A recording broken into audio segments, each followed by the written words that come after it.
आजकल रिश्तेदार देर सयाने हो गए हैं, चाय का कप आधा ही भर के लाते हैं। ऐसे तो खाली कप मंगवाने की प्रथा ही समाप्त हो जाएंगी। चंपक की बीवी बोली, आज मैंने पेपर में पढ़ा कि शराब पीने से लीवर खराब हो जाता है, बंद कर दीजिए ना प्लीज। चंपक बोला, तुम कहती हो तो कर देता हूँ। बीवी, कितने अच्छे हो जी तुम। कुछ देर बाद चंपक, हाँ मैंने पेपर वाले से बात कर ली है, कल से पेपर नहीं डालेगा। बीवी बेहोश हो गई। एक डॉक्टर साहब के पास बेहाल बहुत परेशान अपना गजोधर गया। गजोधर, डॉक्टर साहब पेट में बहुत जोर से दर्द हो रहा है। डॉक्टर साहब समझ गए कि शायद उसे कब्ज हो सकता है। उन्होंने गजोधर से पूछा, घर कितना दूर है तुम्हारा? गजोधर, 8 किलोमीटर। डॉक्टर साहब ने अपना एक पुराना सा लैपटॉप निकाला और उस पे कुछ हिसाब कर एंटर बटन दबाया और फिर बोतल में से 8 चम्मच दवाई निकाल के एक कटोरी में डाली। डॉक्टर साहब, गाड़ी से आए हो या चल के? गजोधर, चल के। डॉक्टर ने फिर अपने पुराना सा दिखने वाले लैपटॉप पे कुछ हिसाब कर एंटर दबाया। फिर थोड़ी दवाई कटोरी में से बाहर निकाल ली। डॉक्टर साहब, घर कौन सी मंजिल पर है? गजोधर, 5वीं मंजिल पे। डॉक्टर साहब ने एक बार फिर से अपने लैपटॉप पे कुछ हिसाब किया, फिर थोड़ी दवाई कटोरी में से और बाहर निकाल ली।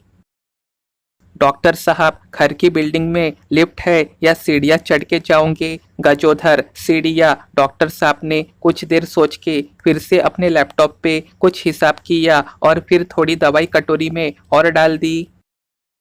डॉक्टर साहब, अब आखिरी सवाल का जवाब दो, घर के मुख्य दरवाजे से टॉयलेट कितना दूर है? गजोधर, तकरीबन 40 फुट। डॉक्टर साहब ने फिर से अपने लैपटॉप पे कुछ हिसाब कर एंटर दबाया, फिर थोड़ी दवाई कटोरी में और डाल दी। गजोदर बहुत आश्चर्य से डॉक्टर साहब को देख रहा था कि यह बार बार अपने खटारा लैपटॉप पे क्या गुना गणित कर रहा है। डॉक्टर साहब बोले, अब तुम मेरी फीस दे दो मुझे पहले, फिर ये दवाई पियो और फटाफट भागकर घर चले जाओ, कहीं भी रुकना नहीं और फिर मुझे फोन करना।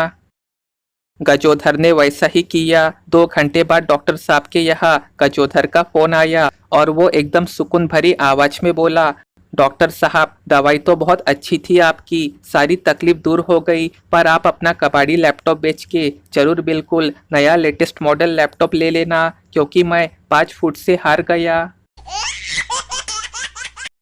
तरबूज बेचने वाले लड़के से मैंने पूछा, ये तरबूज पे थपकी मारने से तुम्हें कैसे पता लगता है कि लाल ही निकलेगा? वो बोला, पता नहीं, लेकिन बाप ने समझाया है कि 2 तरबूज पे थपकी मारो, फिर तीसरा वाला ग्राहक को पकड़ा दो, इससे खुश हो जाता है ग्राहक।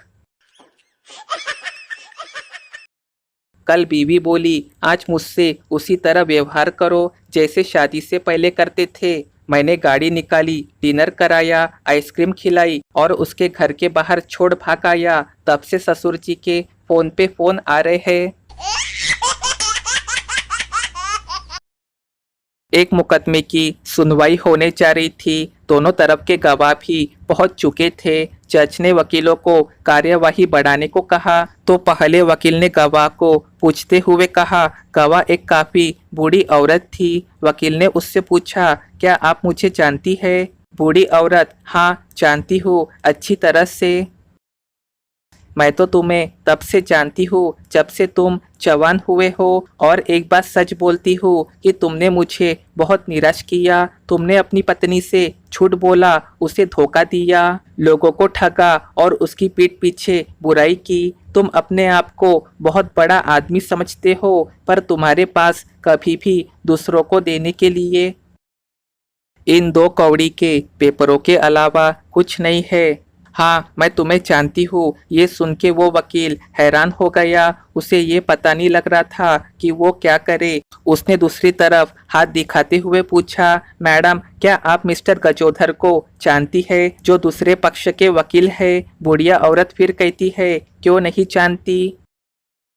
मैं मिस्टर गजोधर को बचपन से जानती हूँ। ये बहुत सुस्त और हट्टी होता था, पर अब तो इसको एक और समस्या भी है पीने की। ये किसी के साथ भी सामान्य व्यवहार नहीं रखते और इनकी लॉ प्रैक्टिस तो इस राज्य में सबसे बुरी है, कहना तो नहीं चाहिए, पर इसने अपनी पत्नी के साथ और 3 महिलाओं को धोखा दिया है और उनमें से एक तुम्हारी बीवी है। हाँ, मैं इसे जानती हूँ। दूसरे पक्ष वाले वकील गजोधर की तो जैसे जमीन के नीचे से मिट्टी खिसक गई, वो तो लगभग मर ही गया था। जज ने उन दोनों वकीलों को अपने पास बुलाया और चुपके से कहा, कमीनों, अगर तुमने इस औरत को ये कहा कि वो मुझे जानती है तो तुम दोनों को इलेक्ट्रिक चेयर पे बिठा दूंगा।